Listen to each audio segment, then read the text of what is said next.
The Grand Council chamber of the Draknid Empire sparkled like a field of stars, its crystalline walls refracting light from the three suns of Kex'thor Prime.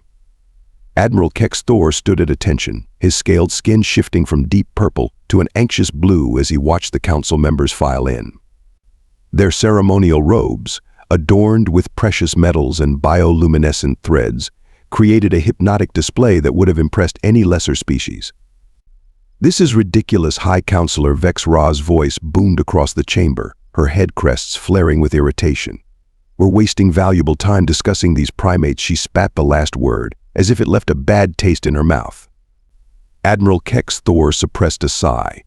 After 300 cycles of military service, he'd learned to keep his expressions neutral, even when his superior officers were being particularly dense. "Honorable Council, the humans have sent another peace delegation. Their ambassador waits in the lower chambers." "Oh? And what do these primitives offer this time?" Counselor Tix drawled, absent-mindedly playing with his ceremonial scepter. "More of their internet entertainment.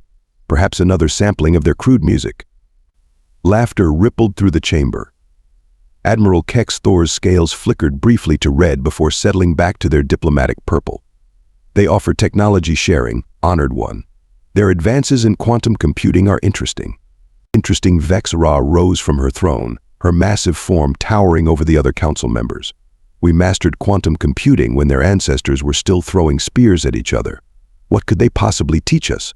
Ambassador Riven Tao, the youngest member of the council, cleared her throat. "Perhaps we should at least hear them out. Our deep space probes have detected unusual energy signatures near their sol system."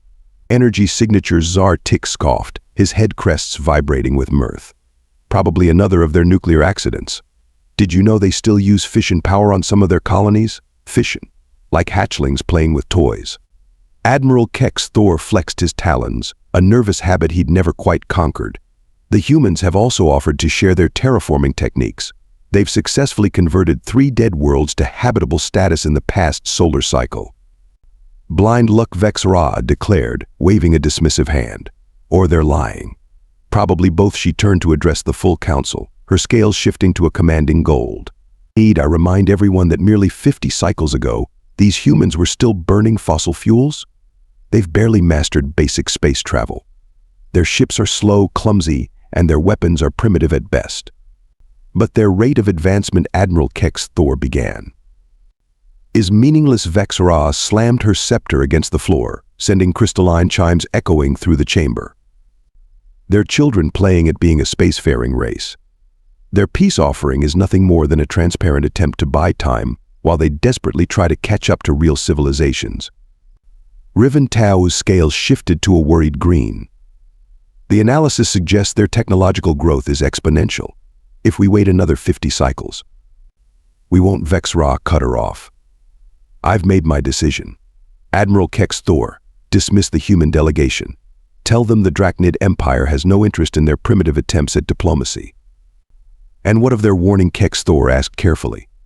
"They were quite specific about the consequences of rejection." This drew another round of laughter from the council. Tix actually fell back in his throne, his scales rippling with amusement. "Did they threaten us? Oh, that's precious. What are they going to do? Throw their outdated nuclear weapons at our shield arrays?" The humans said, and I quote, "Peace is preferred, but humanity is prepared for alternatives," Kex'thor recited. "How delightfully primitive," Kex'thor purred. "Perhaps we should give them a small demonstration of real power. Nothing too dramatic, just enough to remind them of their place in the galaxy." Her scales shifted to a predatory red.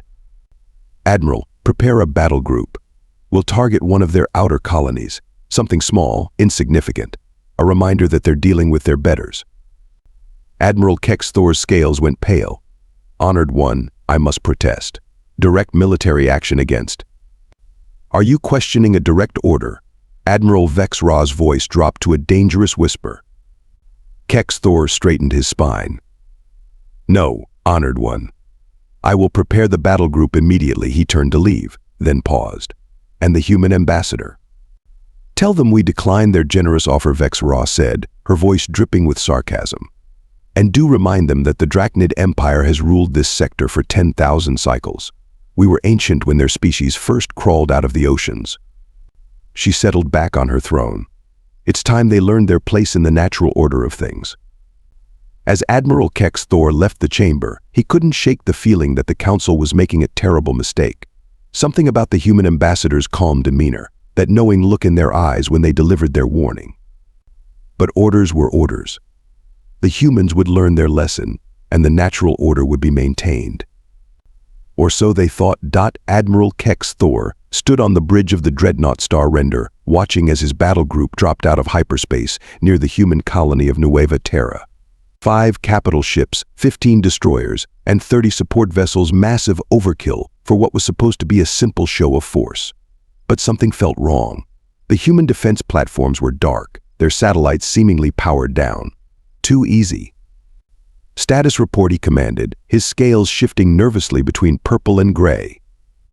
No response from the colony. Admiral, his tactical officer, Lieutenant Morcath, reported. Their defense grid appears to be offline. Population centers are showing minimal power signatures. They're not even trying to run, Commander Yixtal observed, mandibles clicking with amusement. Perhaps they've accepted their fate. Kex'thor's head crests flattened. Or they're waiting for something. Launch probes. Full spectrum analysis. Admiral Vex Ra's hologram materialized on the bridge, her scaled face twisted in annoyance. Why haven't you begun the attack? The council grows impatient. Something's wrong, Honored One. The humans are being too cooperative. They're being smart, Admiral. They know they can't fight back. Now stop wasting time and proceed with the demonstration. Kex'thor suppressed a growl. As you command. All ships target the primary settlement. Minimal yield weapons only. This is a demonstration, not an extermination. The first salvos launched, streaks of plasma arcing toward the seemingly defenseless colony. Kex'thor watched, scales itching with apprehension. Then everything went wrong. The disabled defense platform suddenly blazed to life. But instead of the primitive laser arrays intelligence had reported, they unleashed something else entirely. Beams of pure darkness, like tears in space itself, reached out and touched 3 Draknid destroyers. The ships didn't explode. They simply ceased to exist. What in the name of the first egg was that? Vex Ra shrieked. Unknown weapon signature. Morcath's scales had gone white with fear. They're using some kind of localized space-time disruption technology. Our shields are useless. Impossible, Vex Ra sputtered. They don't have that level of. Her hologram flickered as new contacts appeared on the tactical display. Hundreds of them, emerging from behind Nueva Terra's moon. Ships unlike anything in the Draknid database. Sleek, angular vessels that seemed to drink in light rather than reflect it. This is Fleet Admiral Marcus Thorne of the Earth Defense Force. A calm human voice echoed across all frequencies. We gave you a chance for peace. You chose otherwise. The human ships opened fire. Not with the crude nuclear weapons or plasma cannons intelligence had predicted, but with weapons that turned physics itself into a weapon. Space twisted, time sheared. Draknid ships began disappearing by the dozens. Full retreat, Kex'thor roared. All ships, emergency hyperspace jump. Having trouble with your drives? Thorne's voice carried a hint of amusement. Yeah, we've been studying your hyperspace technology for decades. Found some interesting weaknesses. You won't be running away today. Vex Ra's hologram was practically vibrating with rage and fear. This is impossible. You're nothing but primitives. We monitored your development. We saw your primitive fission weapons, your crude space vessels. Oh, those now. Thorne was definitely laughing. Ever hear of a thing called misdirection? We've had a lot of practice pretending to be less than we are. Helps us identify who's worth talking to, and who needs a firmer lesson in manners. Another wave of human ships appeared, these emerging from what looked like tears in the fabric of space itself. Kex'thor watched in horror as his mighty battle group was systematically dismantled by weapons that shouldn't exist. Status report, he demanded. We've lost 80% of the fleet, Admiral. The humans are using technologies we thought were theoretical. They're not just ahead of us, they're operating on principles we barely understand. Vex Ra's hologram had lost all its arrogant posture. Admiral, get your ship out of there. Return to the council. We need to. Her transmission cut off as something hit the Star Render's communications array. Kex'thor felt his ship shuddering, systems failing one by one. "Your ship is now disabled," Thorne's voice came again, almost gentle this time. "Don't worry, we're not barbarians. Rescue ships are on the way. But when you report back to your council, remember this.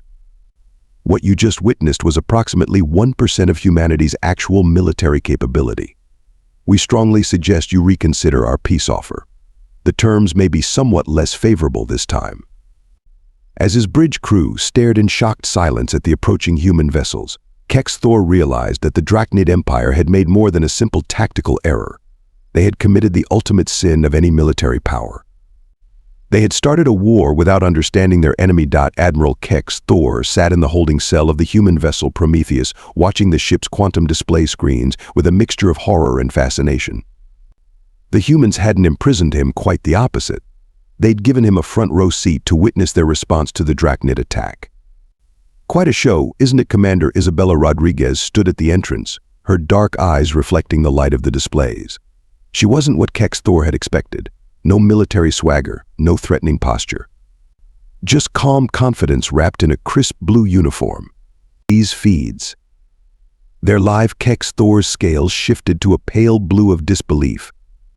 Every single one. Rodriguez gestured at the screens, showing massive shipyards emerging from hidden locations throughout the Sol system.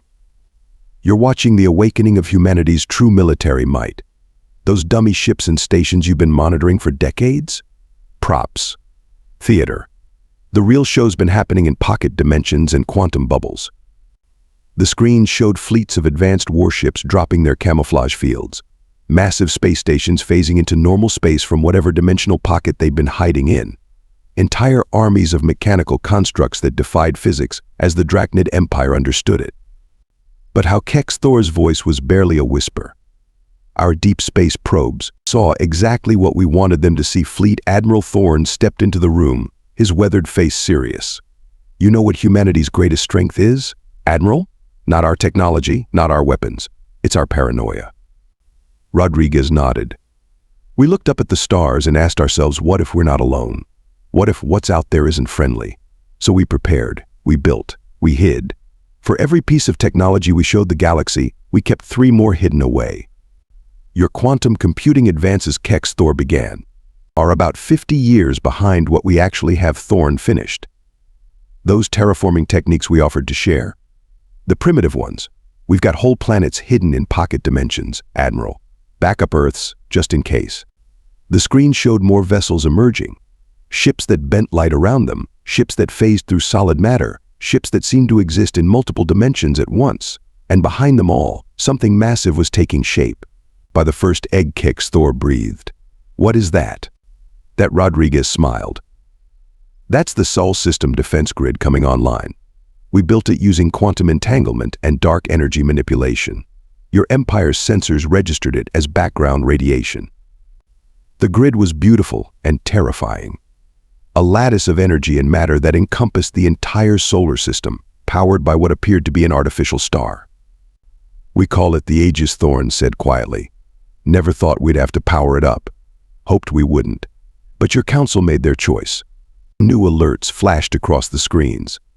Kex'thor watched as human ships began appearing near every major Draknid military installation. Not through hyperspace jumps, they were simply there, as if they'd always been there, hiding just slightly out of phase with reality. "We've had quantum infiltrators in your space for decades," Rodriguez explained. "Gathering intelligence, placing quantum beacons, preparing for a day we hoped wouldn't come. Did you really think humanity, with all its warlike history, would venture into space without a backup plan?" "The humans you've been watching," Thorne added, "the ones burning fossil fuels and playing with fission bombs? They're real. That's civilian technology. But they're not our best and brightest. Our real scientists, our true military, they've been operating on a whole different level." The screens showed more human ships emerging throughout Draknid space, each vessel bristling with weapons that shouldn't exist, powered by energies that shouldn't be possible. "Your council thought we were primitives playing at being a spacefaring race," Rodriguez said. "The truth is, we've been post-singularity for almost a century. We just kept it quiet, watched, waited, gave everyone a chance to prove they could be peaceful neighbors." "And now?" Kex'thor asked, already knowing the answer. Now Thorne's face hardened. Now humanity stands united like never before. Every nation, every colony, every settlement. We offered peace because we wanted allies, not subjects. Your council chose to see that as weakness. The full human fleet is deploying, Rodriguez reported, checking her quantum tablet. Phase shift drives online. Dimensional anchors active. Quantum weapon arrays charged. Last chance, Admiral Thorne said quietly. You've seen what we can do, what we've been hiding. You understand now why we preferred peace. Because we knew that once we revealed ourselves, everything would change. The galaxy wasn't ready for what humanity's really capable of. Kex'thor watched the screens, his scales shifting to the deep green of resignation. Humanity hadn't just outmaneuvered the Draknid Empire, they'd been playing an entirely different game all along. Every primitive technology they'd shown, every weakness they'd displayed, had been carefully calculated to conceal their true nature. What happens next, he asked. That depends on your council, Rodriguez answered. We're still willing to talk peace. But this time we won't be hiding who and what we are. The masquerade is over. It's time for the galaxy to meet the real humanity. The screen showed more human ships appearing. Not hundreds, not thousands, but millions. An armada that had been hiding in plain sight, waiting for this moment. And at their heart, a message began broadcasting on all frequencies, in all languages. To all species of the galaxy, humanity extends its hand in peace one final time. Choose wisely. The Draknid High Council chamber had lost all its grandeur. Gone were the proud postures and gleaming scales. Instead, panic reigned as reports flooded in from across their territory. High Counselor Vex Ray's scales had turned a sickly gray as she watched the tactical displays. How she whispered, "How did we not see this coming?" Admiral Kex'thor, recently returned from human custody, stood before the council. The humans let me witness their deployment, honored ones. What you're seeing now, this is just the beginning. On the main display, human vessels phased through the supposedly impenetrable defenses of the Draknid's primary shipyards at Cross Prime. The massive defense platforms, pride of the Empire's military might, fired their weapons only to watch as the shots passed harmlessly through the human ships. Our weapons, Counselor Zar Tix croaked. They're not even hitting them. Phase shift technology, Kex'thor explained, his voice heavy. The humans exist partially out of sync with our reality. We can't hit what isn't fully there. They watched as human vessels systematically disabled the shipyards. Not destroying them, that would have been easier to accept. Instead, precision strikes disabled key systems, leaving the facilities intact but useless. 7 more fleets just appeared in the Nexus sector, a tactical officer shouted, his scales flashing warning colors. They're everywhere.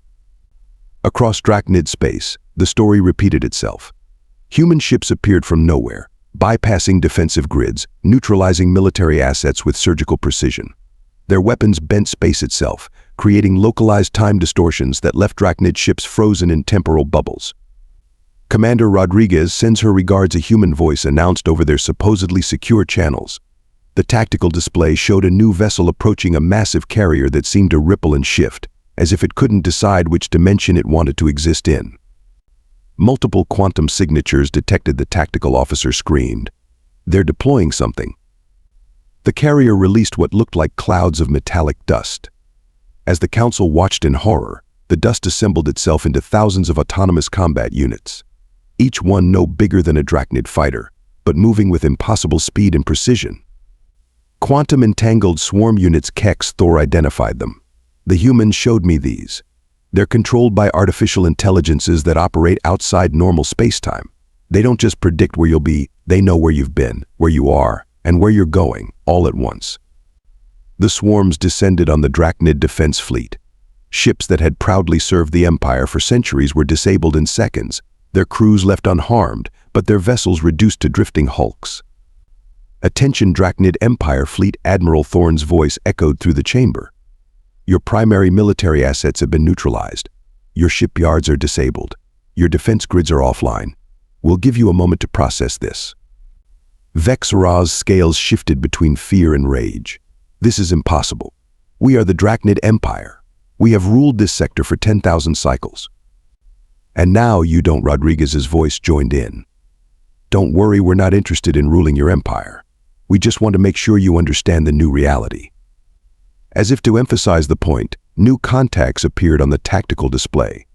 Massive structures began phasing into existence at strategic points throughout Draknid space. Quantum monitoring stations Kex'thor identified them. They've been there all along, watching us. Everything we thought we knew about human technology was a carefully constructed lie. The stations pulsed with energy, creating a web of quantum fields that encompassed all of Draknid territory. Within seconds, every military vessel in the Empire found itself without power, caught in fields that selectively negated certain laws of physics. "Here's the situation," Thorne announced. "We've established quantum control over your entire territory. Your ships can't move without our permission. Your weapons can't fire without our approval. Your communications only work because we allow them to." Ambassador Riven Tao, who had warned against provoking the humans, stepped forward. "What are your terms?" "The same as they were before," Rodriguez replied. "Peace, cooperation, cultural exchange. We never wanted dominion over your empire. We just wanted to make sure you couldn't threaten anyone else while we talked." "You expect us to believe that Kex'thor spat. After this display of power. Power isn't the same as desire to use it." Thorne's voice was calm. "If we wanted to conquer you, this conversation wouldn't be happening. Look at your tactical displays. Count your casualties." The council members fell silent as they realized the truth. In the most devastating military defeat in their history, not a single Draknid life had been lost. Ships disabled, weapons neutralized, defenses bypassed, but no deaths. "That's not weakness," Kex'thor said quietly. "That's power beyond anything we imagined. The humans could have destroyed us. Instead, they chose to prove a point."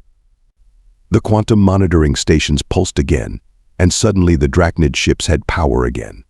Limited, but enough to function. "Consider this a reset," Rodriguez announced. "A fresh start. Your military power is neutralized, but your civilization remains intact. What happens next is up to you." "But know this," Thorne added. "The facade is over. What you've seen today is humanity's real face. We're not the primitives you thought we were. We're not children playing at being a spacefaring race. We are humanity, and we're done pretending to be less than we are."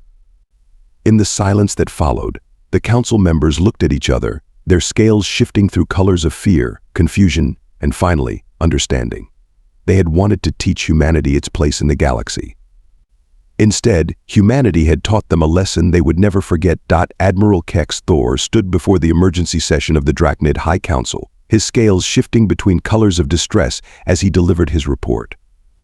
The Grand Chamber felt emptier now, with half the council attending via quantum-linked holograms, a technology gifted by the humans as a show of good faith. "The 7th Defense Fleet is gone," he announced, his voice echoing in the vast space. "Not destroyed, simply gone." The humans opened what they call a phase portal beneath the entire battle group. 87 ships vanished. "Where did they take them?" Kex'thor demanded, her hologram flickering with interference. "To a dimension they call null space. Commander Rodriguez assures me the crews are safe, but in temporal stasis. They won't even know time has passed when they're returned." A series of new alerts flashed across the chamber's tactical displays. Red markers indicating Draknid military installations began winking out one by one, replaced by blue human control zones. "The fortress world of Kex'thor has fallen," a tactical officer reported, his scales pale with shock. The humans didn't fire a single shot. They deployed something they call quantum phase infiltrators. The entire defensive grid just shut down. Kex'thor activated a holographic replay of the assault. The council watched as human ships simply appeared inside the fortress world's supposedly impenetrable shields. But these weren't warships, they were massive engineering vessels, bristling with strange devices.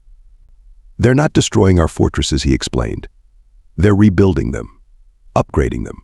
Look." The replay showed the human vessels deploying swarms of autonomous construction units. Within hours, Draknid defensive installations were transformed, enhanced with technologies beyond their comprehension. "This is humiliation," Zartix snarled. "They're not just defeating us, they're showing us how primitive we are." "No," Ambassador Riven Tao interrupted. "They're showing us what cooperation could look like. These upgrades, they're giving us technology we could never have developed on our own." Another alert sounded. The tactical display showed a massive human vessel approaching the Draknid homeworld. Unlike their warships, this one made no attempt to hide its presence. It was a city in space, a construct of impossible geometries and pulsing quantum fields. The NSS Prometheus Kex'thor identified it, their flagship. I was held there after the first battle. Fleet Admiral Thorne's image appeared in the chamber, accompanied by Commander Rodriguez. Their expressions were neutral, but their eyes held a hint of was that sympathy. "Your fortress worlds have been secured," Thorne announced. "Your fleets have been contained. We're ready to discuss the future of our civilizations." "What future?" Kex'thor spat. "You've stripped us of everything." "Have we?" Rodriguez raised an eyebrow. "Check your industrial output metrics. Look at your civilian infrastructure ratings." Confused council members consulted their data feeds. Scales shifted to colors of surprise and disbelief. "Yes, this can't be right," Zartik stammered. "Our production efficiency is up 300%. Energy generation has increased by a factor of 10. The quantum phase infiltrators didn't just disable your military installations," Rodriguez explained. "They've been upgrading your civilian infrastructure, optimizing your industrial processes, improving your quality of life." Why? Kex'thor asked the question that burned in everyone's minds. "Why help us after we attacked you?" "Because this was never about revenge," Thorne replied. "Look at your casualty reports. In the biggest military campaign in your history, how many Draknid lives were lost?" The council fell silent as the numbers appeared. Across all engagements, all battles, all confrontations, 0 deaths, 0 serious injuries. Not a single Draknid life had been lost. "Your defense platforms have been upgraded with phase shift technology," Rodriguez continued. "Your ships now have quantum navigation systems. Your cities are being retrofitted with zero-point energy generators. We're not destroying your civilization, we're advancing it." "And the price for this generosity?" Kex'thor's voice dripped with suspicion. "The same as it was from the beginning," Thorne answered. "Peace, cooperation, cultural exchange. But this time you understand exactly what humanity is capable of. No more deception, no more hiding our true nature." The Prometheus began deploying what looked like satellites around the Draknid homeworld. But these were unlike anything they'd ever seen, crystalline structures that seemed to exist in multiple dimensions at once. "Quantum communication hubs," Rodriguez identified them. "They'll link your worlds to the human information network. Your people will have access to our scientific databases, our cultural archives, our entertainment networks. Everything except military technology, of course. That will come with time as trust is built." "And if we refuse?" Zartik challenged. "Then we leave," Thorne said simply. "Take our upgrades with us. Return your military assets from null space. Go back to the way things were, but know that we'll be watching. And next time we won't be so gentle." Kex'thor felt his scales shift to the blue of revelation. The humans hadn't just defeated them, they'd fundamentally changed the rules of engagement. This wasn't conquest. It wasn't even subjugation. It was forced elevation. "The choice is yours," Rodriguez concluded. "But consider this: everything we've shown you, all this technology and power, it's decades old by our standards. What we're offering isn't just peace, it's a chance to grow beyond what you are, to see the universe as we see it." The council chamber erupted in discussion. Arguments broke out between traditionalists who wanted to resist and progressives who saw the opportunity being offered. Through it all, Kex'thor watched the tactical displays, seeing more human ships emerge across Draknid space. Not warships, construction vessels, research platforms, cultural exchange centers. "Time to decide," Thorne announced. "The old way or the new, pride or progress. You've seen what humanity can do as an enemy. Now see what we can do as allies." Admiral Kex'thor stepped forward, his scales shifting to the gold of authority. Speaking as the military commander who witnessed humanity's power firsthand, "I have a recommendation for the council."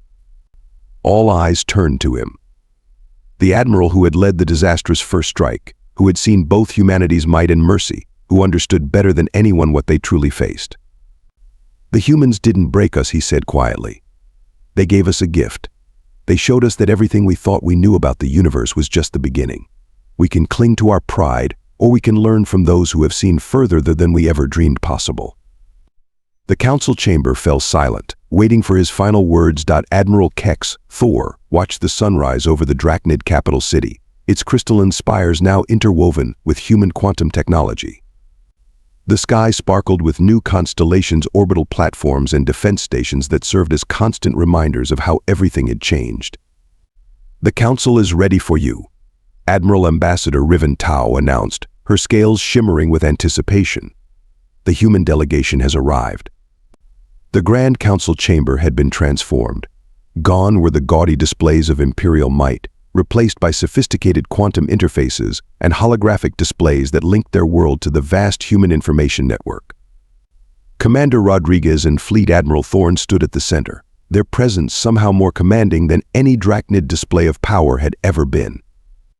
"We've reviewed your terms," High Counselor Kex'thor spoke, her once mighty voice now tempered by humility. Her scales, once perpetually golden with authority, now shifted through thoughtful shades of blue and green. "They are most generous." "They're the same terms we offered at the beginning," Rodriguez pointed out. "The only difference is now you understand why we could afford to be generous." Thorne nodded. "You've seen our power. But more importantly, you've seen our restraint. That's the true measure of civilization, not what you can destroy, but what you choose to preserve." The quantum displays showed the transformed Draknid worlds, cities upgraded with technology centuries beyond their previous level, shipyards retooled to build vessels that could touch the edges of reality, schools and universities filled with knowledge that redefined their understanding of the universe. "We never wanted subjects," Rodriguez continued. "The galaxy doesn't need another empire. It needs partners, equals. That's why we hid our true nature for so long. We wanted to find who could accept us as we are, not who would submit to our power." Kex'thor stepped forward. "We've learned our lesson. Pride and power meant nothing against a civilization that had transcended both. You could have destroyed us. Instead, you chose to elevate us." "The vote stands at unanimous," Kex'thor announced, her scales finally settling into a calm purple. "The Draknid Empire accepts humanity's terms for peace and alliance." Thorne smiled. "Then let's make it official." The quantum interfaces hummed to life, displaying the peace treaty, not a document of surrender, but a blueprint for cooperation. Scientific exchange, cultural integration, technological advancement, everything the humans had originally offered, now understood in its true context. "A final gift," Rodriguez announced, producing a small quantum crystal. "This contains the locations of 12 other civilizations we've been watching.